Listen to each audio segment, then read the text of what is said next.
Voici les derniers pas accomplis par les disciples. S'appuyant sur cette promesse, ils attendirent unis dans la prière. Ils s'attendaient à Dieu dans la prière. Ils attendirent, ils prièrent tous d'un même accord. La prière et la supplication montèrent à Dieu avec les louanges.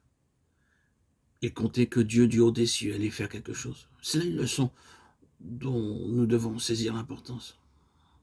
Je trouve des chrétiens, et j'ai fait moi-même cette expérience, qui lisent la parole de Dieu et la comprennent, qui réfléchissent, qui souhaitent, qui désirent demander, qui désirent s'emparer, qui désirent obtenir et qui cependant n'obtiennent point ce qu'ils souhaitent. Et pourquoi? Pourquoi? Parce qu'ils n'attendent pas que Dieu le leur donne. Ne considérez pas ce que vous pensez ou comprenez. Regardez à Dieu et comptez sur lui. Ce n'est pas assez de croire. Je rencontre beaucoup de gens qui confondent la foi avec la bénédiction que l'on obtient par la foi. Par la foi, je suis héritier des promesses. Croyez Dieu et confiez-vous en lui. Puis regardez à lui pour obtenir la bénédiction. Soyez remplis du Saint-Esprit. Une vie remplie du Saint-Esprit est bénie. Voyez la signification de la mort de Jésus. Jésus dit à son Père, en fait, voici ma vie si précieuse pour moi, ma vie qui a été sans péché. Je te l'ai livrée de mon vivant. Maintenant, je vais te la livrer dans la mort. Jésus alla dans la tombe en disant, je remets mon esprit entre tes mains. Et vous savez ce qui arriva? Parce que Jésus donna sa vie entièrement et descendit dans l'obscurité profonde de la mort et de la tombe. Eh bien, Dieu l'a ressuscité. Dieu lui a donné une vie nouvelle, une gloire nouvelle, un pouvoir nouveau. Dieu l'a élevé de la tombe à la gloire.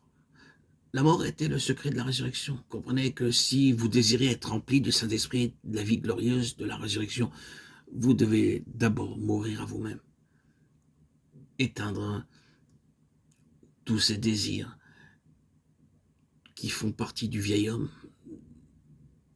de la chair. Crucifiez votre chair, mourrez à votre chair, marchez selon l'esprit. Le Saint-Esprit fera le travail de lui-même. Vous n'aurez pas beaucoup d'efforts à faire. Marchez selon l'esprit. Les apôtres eux-mêmes étaient des hommes qui avaient été amenés à désespérer totalement d'eux-mêmes. Des hommes qui avaient tout perdu et qui étaient prêts à tout recevoir d'en haut. Faites-en de même. Abandonnez-vous au Seigneur. Remettez-lui tous vos fardeaux, tous vos biens, tout votre être. Renoncez à tout ce qui vous tient à cœur, au plus profond de vous-même, dans votre chair. Et pour l'amour de Jésus, remettez-lui tout à ses pieds. Je vous encourage à le faire. Dieu tient ses promesses. Dans la prière, demandez à Dieu de vous aider à faire ce travail.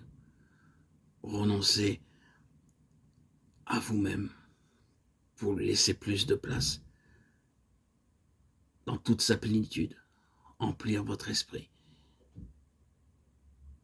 Ce monde auquel vous avez attaché autant d'importance partira, se dissolvera comme neige au soleil à son zénith. Vous n'aurez plus besoin d'aucun effort particulier. Le Seigneur travaille en vous. Il s'établit en vous. Et vous constaterez le miracle. Tout ce qui vous paraissait si important n'a plus de valeur. Une virgule dans une phrase. Une respiration. Un espace nouveau, un nouvel horizon venant d'en haut du ciel par le Saint-Esprit vous est offert.